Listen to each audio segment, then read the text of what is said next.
And hello everyone, Commander Simlex here, and welcome back to Star Trek Online. Now I know it's been a while, and I haven't been gaming a lot, and I do apologize for this, but there is a reason.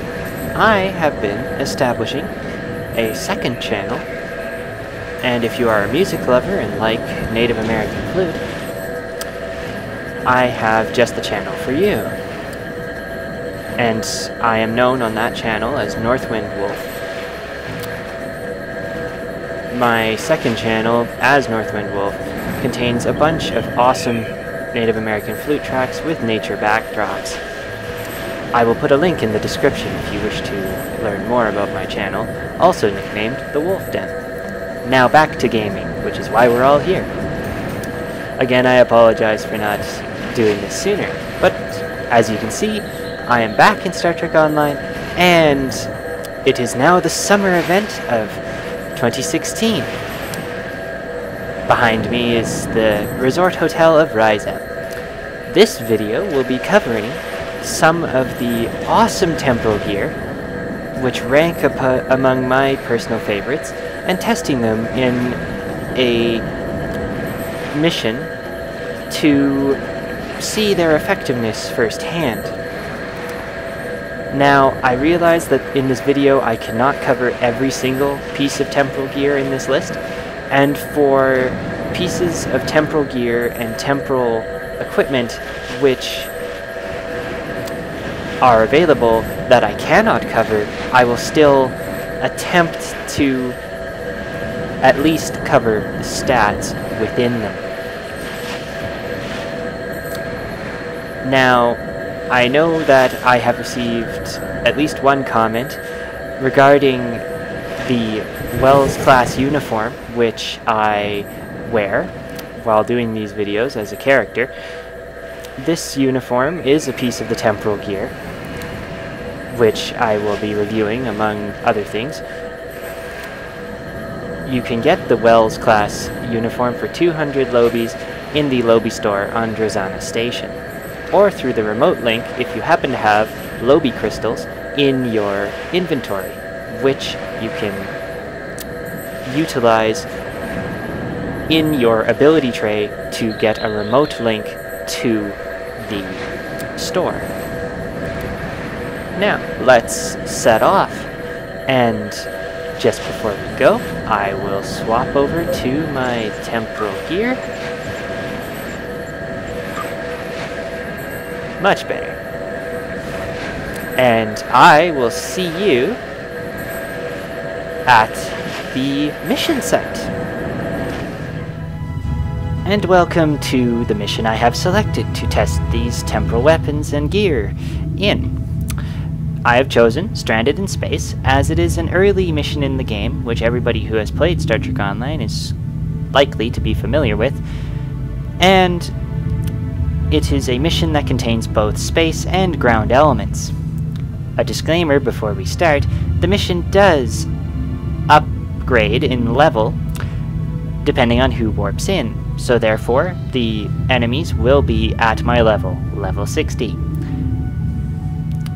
So the overall effect of the weapons and gear will be roughly the same as if you were fighting higher level opponents in later missions. But do keep in mind that as this is an earlier mission, I will be versing Klingons, Orions, and Gorn, which are not the strongest AI enemies in the game necessarily, so do keep that in mind. We will now go save the Azura. But before we do, I will go over the temporal gear which we will be testing. This is the USS Hanolan, a temporal mirror destroyer that I have. You can get this temporal destroyer at the Lobie store for 800 Lobies, if you so desire. This ship comes equipped with a Mannheim device.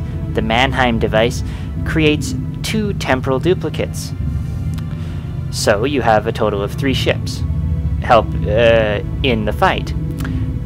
But there is a secondary effect which makes this a rather interesting ability. it creates a past self and a future self. This, in turn, means that if the past self takes damage, you and your future self will in turn take the same amount of damage, as you are technically the future self of the past self. It is quite an interesting ability, and quite useful. Also, this ship comes equipped with a temporal disruption device, which you can get from the Lobi store at 200 Lobis apiece, and we will also be testing the Chronoplasma Beam Array and the Chronometric Polaron Array. In order to keep this test relatively controlled, I will be firing off each one of these weapons independently at first, and then I will also be pummeling the opponents as fast as possible with everything I have. Now, you may also see that I have anti-proton weapons on the Hinolan here, and you may ask why, as anti-proton doesn't seem very temporal. But in fact, in the earlier stages of Star Trek Online's development, and even today, in the current phase of development, anti-proton weapons and chronoton torpedoes, such as this one here, were utilized by AI temporal units in missions as temporal weapons. So, if you wanted to become a temporal ship, you actually have many options. You can use anti-proton, you can use chronoton torpedoes, you can use chronometric polaron beam arrays, you can use chronoplasma beam arrays, you can use anti-chronoton weapons as well.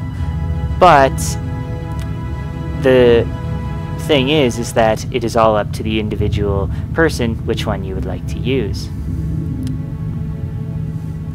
Here I have just created a ship test bed so that we can see every single temporal energy type in action. So let's get started.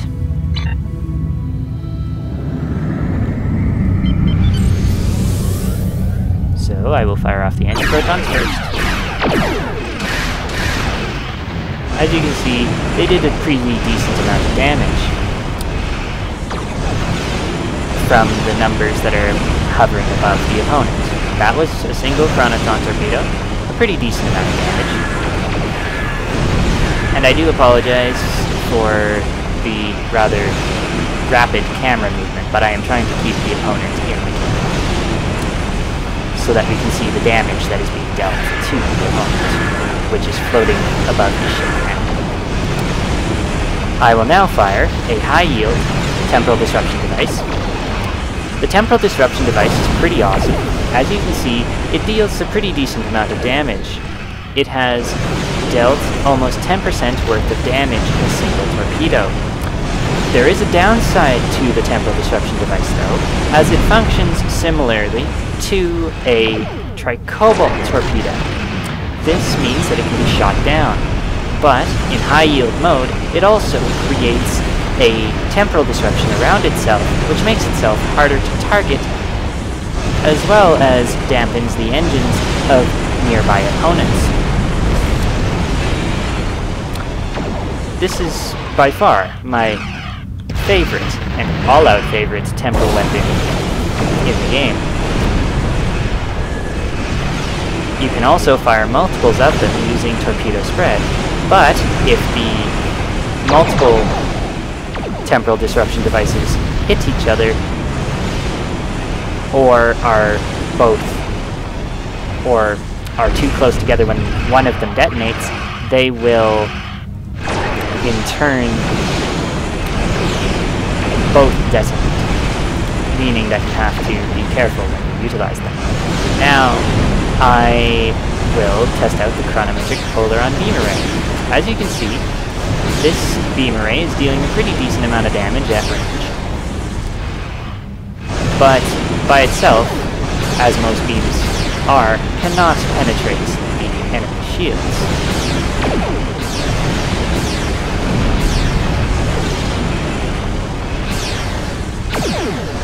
but as you can see from the numbers above the opponent here, it is dealing a pretty decent damage. This is now the Chronoplasma Beamer, and as you can see, it deals a pretty decent amount of damage as well from the numbers above the opponent. But unfortunately, it cannot penetrate the enemy's shields by itself either. It can get them down, but it will take you quite a while without torpedoes to get through. I will now shift to utilizing everything in the arsenal to destroy them.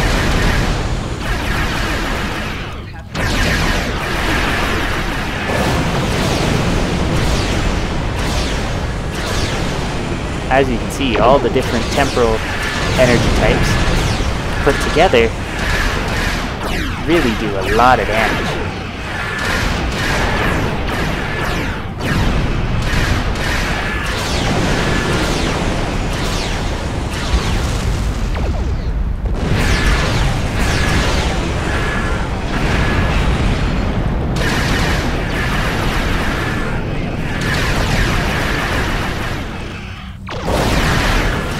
That was really close. Another issue with the temporal disruption device, because it reacts similar to a Tricobalt device, is that it actually can cause damage to allies just as readily as opponents.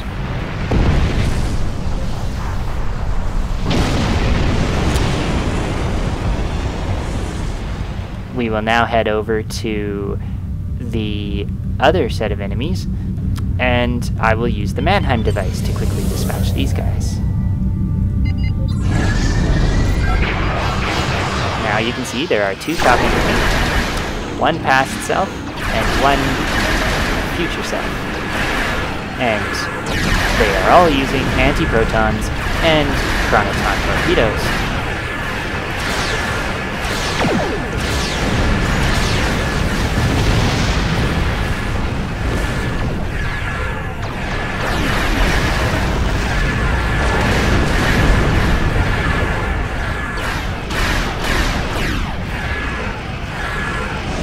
They also, unfortunately, do not last very long.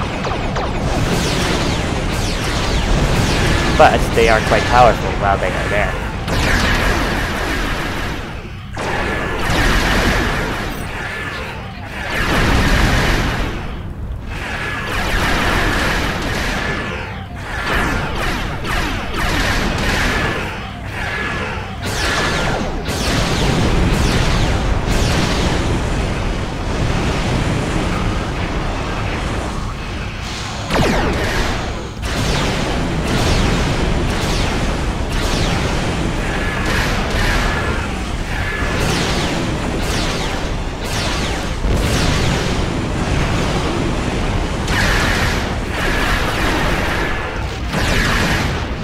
Excellent. I will now scan the user. And we will go to the ground for the next portion.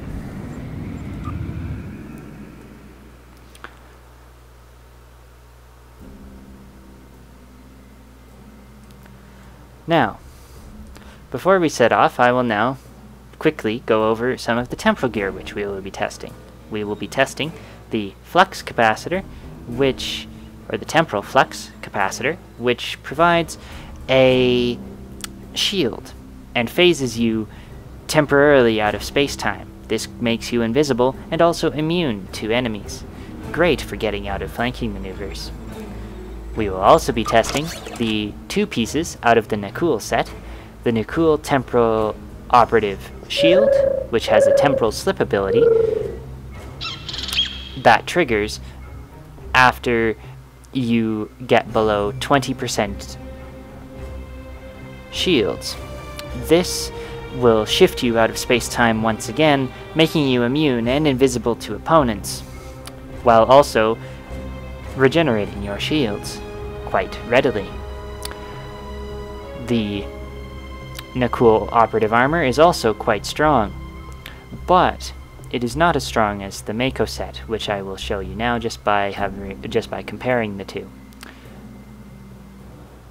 the shields, as you can see, are pretty similar. And in fact, the overall shield capacity of the Nakul shield is actually a little bit higher than the Mako set. But it does not have the knockback and root resistance, as well as a few other damage resistances that are available on the Mako set. Then for the Mako armor, you can see that the Mako armor actually can take quite a bit of a beating and is slightly more resilient than the Nakul operative armor, but it is a pretty close call. We will also be testing the Chronoton split beam rifle and the anti-Chronoton, pardon me, infused Tetron full auto rifle. Let's get started.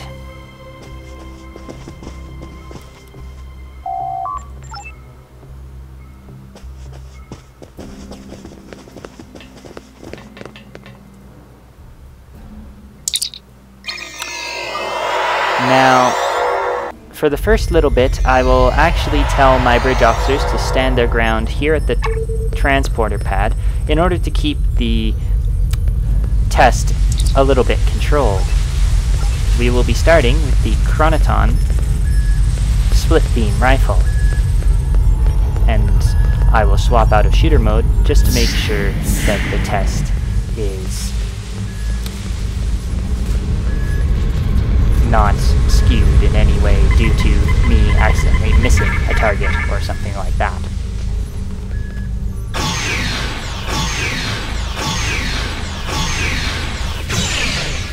As you can see, it is a quite effective rifle, and the Nakul set held up quite well. I will now swap over to the anti-Chronoton full auto rifle. Pretty nice rifle, if I must say so.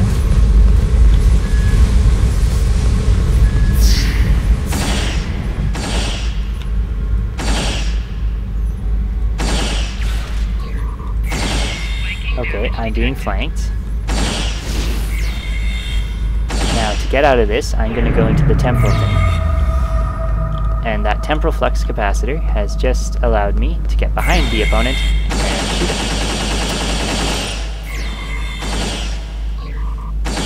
As you can see, both of these weapons are easily able to take care of enemies.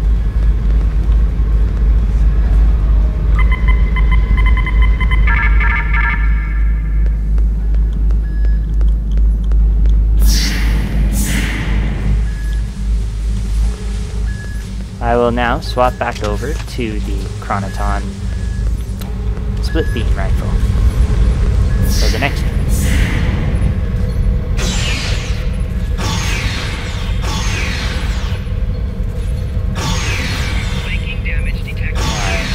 I'm hoping, personally, that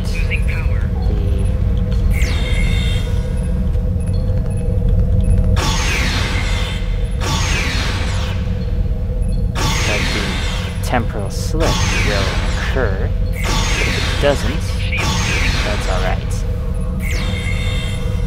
Oh, he's affected by temporal radiation now. Oh, excellent. As you can see now, the temporal slip has occurred, and the opponent is now shooting a distortion. It is quite effective. And, in fact, my distortion just killed him. Using a Nakul weapon, which the distortion automatically spawns with. Quite an interesting ability, wouldn't you say?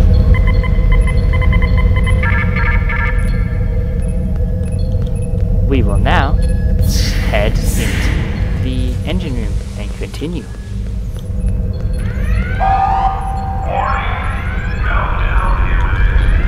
But before we continue, I will bring my bridge officers to this location so that you can get a sense for what temporal weapons, such as these here,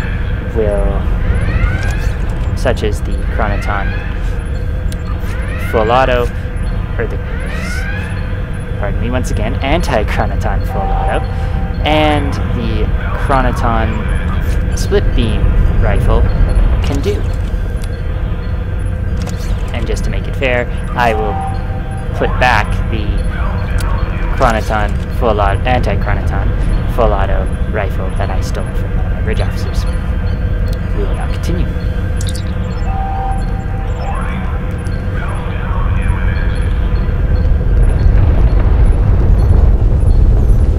Because I think it would be great to show you guys every aspect of these weapons, and also show you how effective they can be when used in tandem. Let's roll. I was in shooter mode, just to show you what that is like.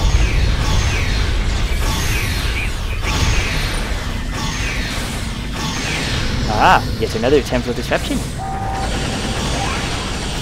The opponent now does not know where I am. It's excellent. I'm dealing a colorful rainbow of doom. As you can see, we are currently just decimating the opponent.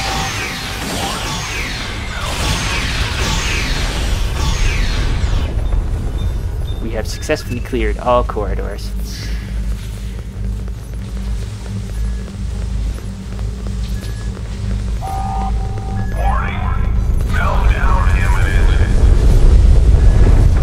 Now, that was some of the temporal gear in Star Trek Online, covering the temporal disruption device, the chronoton full auto rifle, the anti-chronoton full auto rifle, and the chronoton split beam rifle, as well as the chronoplasma beam array and the chronometric polaron beam array.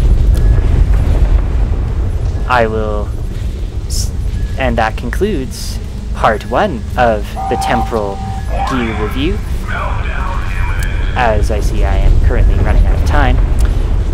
And I will see you guys in part 2 of this gear review. Please like and subscribe on this video, as it does help my channel. Also, feel free to leave comments. I'd love to answer all of your questions. And what do you guys think about the recent temporal phase that Star Trek Online has gone through? I personally really enjoyed the temporal missions from Star Trek Online, or Star Trek, and I'm quite happy that they integrated it into Star Trek Online. And before I sign off, I will tell you where you can get some of this temporal gear. You can get this temporal gear through missions such as Temporal Front for the Nakul gear, Time and Tide for the chronometric polaron gear, Time in a Bottle for the chronoton split beam, Broken Circle for the full auto anti-chronoton rifle. And there are many more pieces of gear which I will cover in part 2. Thank you for watching, and I will see you guys in the next video. Commander Simlex, out!